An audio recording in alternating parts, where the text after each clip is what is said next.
Hi friends, this is Kit. Welcome back to my channel.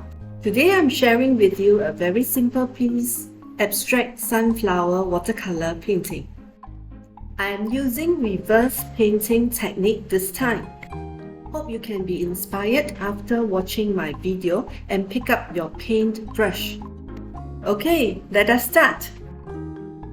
I will be using 300 gram watercolor paper, pencil, compasses and watercolors. I am going to have a big flower on top and a small one below, and should be spreading out nicely. First, I draw a 3/4 circle with the compasses.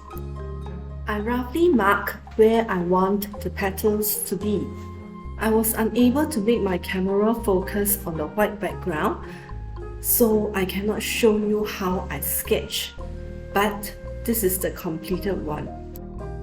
After this, one layer of water to completely wet the paper. Make it very wet so that the colors can flow easily.